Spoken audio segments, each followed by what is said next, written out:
एवं बहनों, भाइयों, बुजुर्गों, जीवन परिवर्तनशील है। प्रकृति बदलती रहती है, समय बदलता रहता है।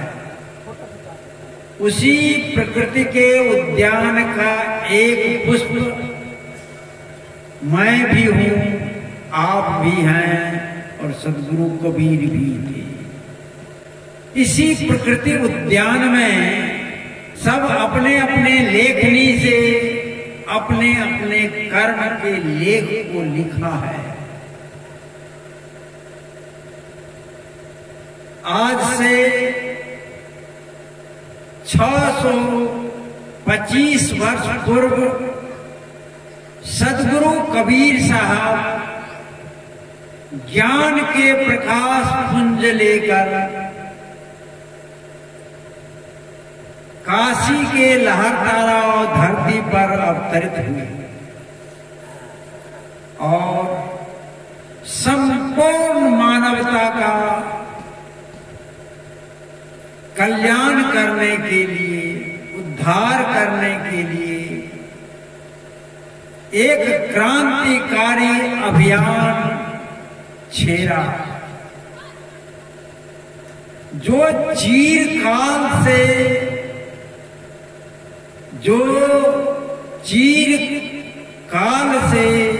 चीर निद्रा में सोई हुई जनता थी, जिसकी नींद टूटने वाली ही ना थी, उसको सद्गुरु कबीर साहब ने अपनी चेतना की तेज पुंज ज्ञान से आंदोलित किया, उसको जगाया और मानवता सुखवाहट ली और अंगराई लेकर के आज जगना चाहती है। मैं नहीं कहूंगा कि अभी संपूर्ण मानवता जग चुकी है, लेकिन वह आज जो मानवता जगने जा रही है, आज जो मानवता जग रही है, ये सद्गुरु कबीर का देन है। और आज हम सब कोई सद्गुरु कबीर के युग में जी रहे हैं। सद्गुरु कबीर के पूर्व का जो युग था, वह युग कल्पनातीत था। वहां मानवता का कोई मूल्य नहीं थी। मनुष्य को पशु के तरह बेचा जाता था, खरीदा जाता था। अनेक जातियों में, संप्रदायों में बांट करके मानवता का चीरहरण हो रहा था। और वह कारण अभी भी किसी किसी क्षेत्र में कमोबेश चल ही रहा है। सद्गुरु कबीर इस मानवता की पुकार को सुना, उसके क्रंदन को सुना, उसके दुख दर्द को सुना और तब कबीर की वाणी निकली। जब कबीर की वाणी निकली तो कबीर साहब ने कहा,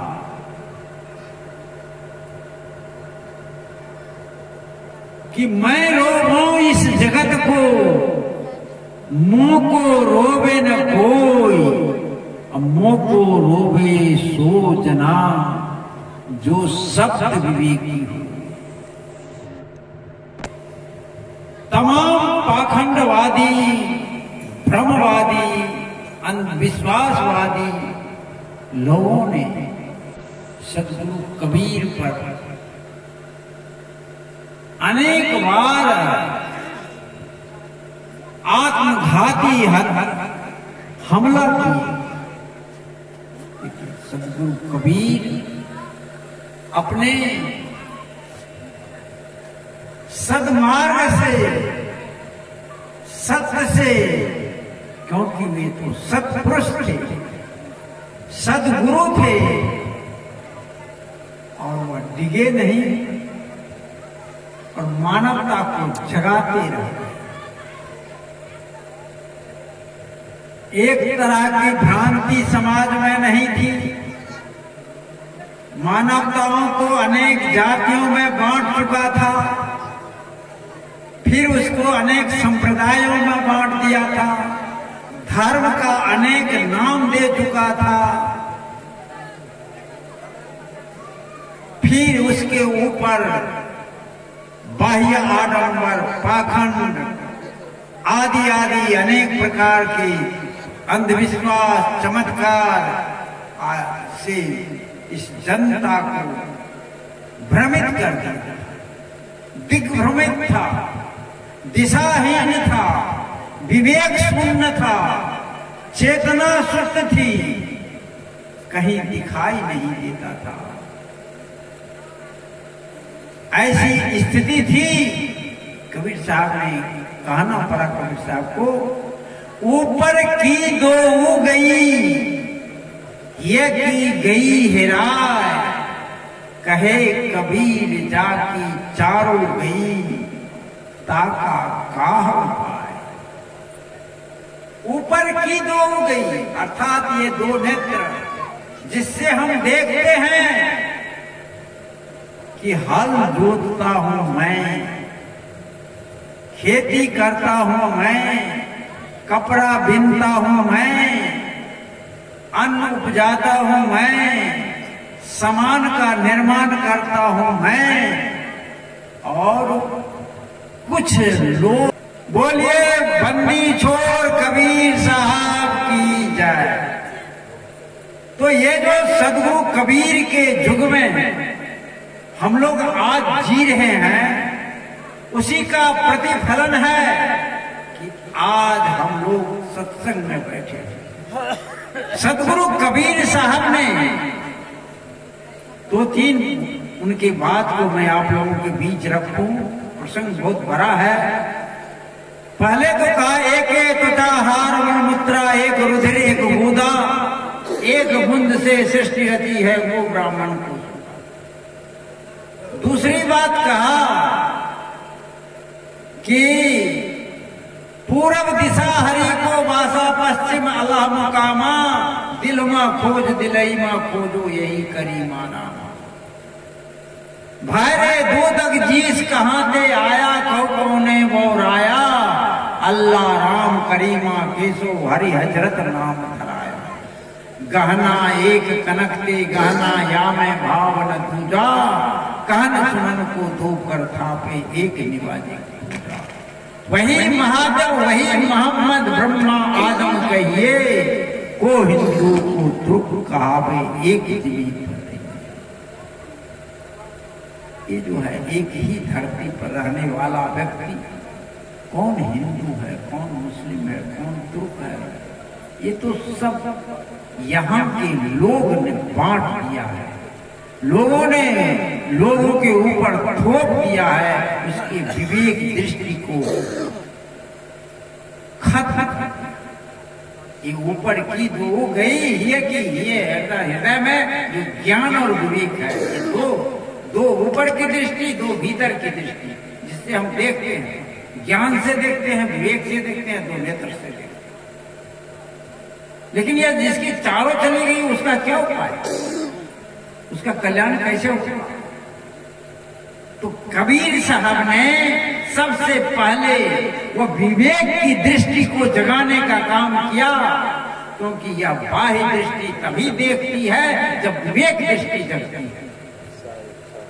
कल तक हम यहां बैठ नहीं सकते, हमें अछूत माना जाता था।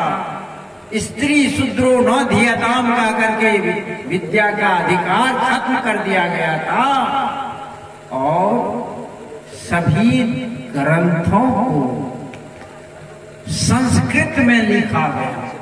क्यों? संस्कृत में लिख करके जानते हैं क्या क्या? आज भी आपको आएंगे ना पंडित जी, संस्कृत में पढ़ाएंगे। क्या वो संस्कृत के अर्थ पूछते हैं? आगच्छ, अत्र तिष्ठत, नहीं जानते। वो जो है संस्कृत में पढ़ाते हैं, और संस्कृत में मतलब 99.99% लोग संस्कृत नहीं जानते। तो पहली क्रांति सदगुरु कबीर साहब ने किया, क्योंकि साहित्य अमर होता है, वाणी अमर होती है।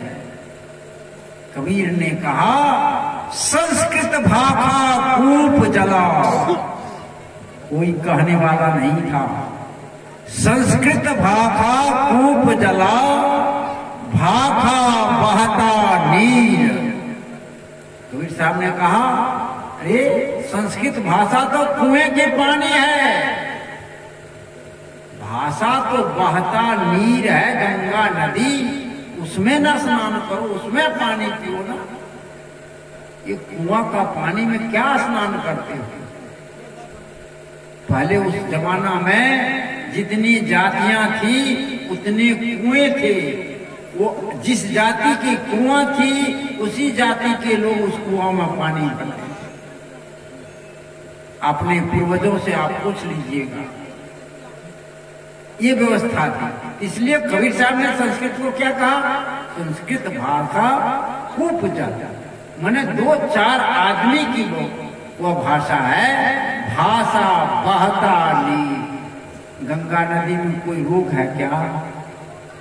आप नहाओ, वो नहाए, चाहे वो किसी हिंदू हो, मुस्लिम हो, सिख हो, ईसाई हो, शूद्र हो, अशूद्र हो, कोई भी हो नहा सकता है, कोई भी पी सकता है, किसी भी प्रदेश के लोग पी सकते हैं, सबके लिए है। हाँ, जो जनभाषा है वो सबके लिए। इसलिए कबीर साहब ने अपनी बातों को जनभाषा में कहा। भाषा बहता नीर, अर्थात जो बात मैं कह रहा हूं वह बात आपके कान तक जाए और आप उसको समझे। तो सदगुरु कबीर साहब ने अपनी वाणी को जड़ भाषा में कहा। जन भाषा में जब उनकी वाणी कही जाने लगी तो जानते हैं पंडित लोगों ने क्या कहा? तथा कथित संस्कृत के विद्वान लोगों ने कहा, उसको क्या कहा? अपभ्रंश। संस्कृत में अपभ्रंश माने अप माने नहीं, भ्रंश माने बोलने वाला, माने अपभ्रंश जो बोला नहीं जाना चाहिए, अर्थात गाली। माने कबीर साहब के वाणी को गाली कहा। लेकिन क्या कबीर की वाणी गाली है? वही अपभ्रंश है। अबहट बना और उसी अबहट से खरी बोली बनी। आज तमाम वाणियां आज सभी कोई हिंदी में बोलते हैं, जो कबीर साहब की जन्मभूमि है। कबीर साहब ही एक तरह से कहिए तो हिंदी के जनक, ये जन भाषा के जनक आज जो हम लोग बोलते हैं। तो ये जो है कबीर साहब ने कहा कि जब तक भाषा का त्याग नहीं होगा और जन भाषा में बातें नहीं कही जाएगी, तब तक ये तमाम जो जनता है अधिक से अधिक 99.99% लोगों की चेतना नहीं जगेगी। इसलिए कबीर साहब ने अपनी बातों को खड़ी बोली में कहा, जन भाषा में कहा, सधुकरी भाषा में कहा, जो लोग समझ पाए। और समझा तो इस तरह की धीरे धीरे क्रांति आई। आज समस्त मानव सदगुरु कबीर की कायल है, सदगुरु कबीर के ऋणी है, क्योंकि उन्होंने सबके लिए बात कही, किसी के लिए छोड़ा नहीं, सबकी। इसलिए कबीर साहब ने कहा मैं रो मोह इस जगत की, इसकी दशा देख करके, वह आर्थिक दशा, सामाजिक दशा, राजनीतिक दशा, धार्मिक दशा, सभी दशाओं में ये जनता ही पीसी जा रही थी। चलती चक्की देखकर दिया कबीरा रोई, दो पाटन के बीच में साबित बचाना। ये देखा कि जनता सभी तरह से पीसी जा रही है, और जनता को कबीर साहब ने कहा कि कहां जनता की स्थिति को देखा तो कहा कि कहां भाग जीव जाए हो, कहां जा जाए, कहीं बचने की कोई उपाय नहीं। कामक्ष हो नहीं बाचे हो, धीमर तेरो काल, जह जह जावर तू फिरो, कहता मिलो जाल। ये जीव को, ये साधारण मानव को, ये जितने धर्म गुरु है, पंडित है, मुल्ला है, पादरी है, सब जाल बिछाए हुए हैं, और सभी मानवता को उस जाल में फंसना ही फंसना है। कहां भाग करके जाओ। बोलिए सदगुरु देव की जय, बंदी छोर कबीर साहब की जय। क्यों मुंह में बोली नहीं है? आज कबीर साहब ने ही दिया है, तो आप जीव यहाँ बैठे हुए हो। सभी जो मानवा आयोग है, मानव मूल्य है, जो आपका अधिकार है, वो कबीर साहब ने पहले लड़ाई लड़ी थी, उसी का प्रतिफल है। आज चाहे अमेरिका हो कि रूस हो कि जर्मन हो कि जापान हो कि इंग्लैंड हो कि चीन हो कि थाईलैंड हो कि भारत हो, जहां भी मानव है, संपूर्ण मानवता के लिए कोई आवाज उठाए हैं जो कबीर उठाए हैं, दूसरा नहीं, आंशिक रूप में कोई उठाया है, या कबीर साहब की बात को ही कोई अपने अपने ढंग से कहे हैं। इसलिए बोले बंदी छोर कबीर साहब। आज मैंने कहा कि सदगुरु कबीर के युग में हम लोग आज जी रहे हैं। कबीर साहब का युग ही है। तो आज हम सत्संग कर रहे हैं, साधना कर रहे हैं, एक दूसरे को अपनी बात बता रहे हैं, ज्ञान की प्रकाष्ठा, साधना की प्रकाष्ठा, शासन की प्रकाष्ठा, या न्याय की और भी कोई भी प्रकाष्ठा पर हम पहुंच सकते हैं। ये अधिकार जो हमें दिया है वो कबीर दिया है। इसलिए हम लोग कबीर के युग में जी रहे हैं, और कबीर के युग में ही यह मानवता अंगराई ली है, और उसकी चेतना आज जग रही है। अभी संपूर्ण रूप से नहीं जगी है। जब संपूर्ण रूप से जगेगी, जब संपूर्ण मानव बराबर हो जाएगा, तब जानिएगा कि कबीर की चेतना के अनुरूप मानवता आज है। आज सदगुरु कबीर की प्रासंगिकता संपूर्ण पृथ्वी पर है, और जब तक मानव रहेगा तब तक सदगुरु कबीर साहब की प्रासंगिकता रहेगी। ये सदगुरु कबीर साहब के 625वीं जयंती समारोह हम लोग मना रहे हैं। ज्येष्ठ पूर्णिमा के दिन सदगुरु कबीर साहब का प्रादुर्भाव हुआ था, और कुछ ही दिनों के बाद, कुछ ही वर्षों के बाद सदगुरु कबीर साहब अपनी वाणी से इस धरती को झकझोरा था। कबीर दुनिया को झकझोर रही आज उनकी वाणी। जब कबीर साहब थे, इस दुनिया को झकझोर दिया था, सबकी चेतना को जगाया, हिलाया, उठाया। आज उसकी वाणी जन जन को जगा रही है, उठा रही है। आज हम लोग सदगुरु कबीर साहब की 625वीं जयंती समारोह मना रहे हैं, उसमें हम लोग उपस्थित हैं।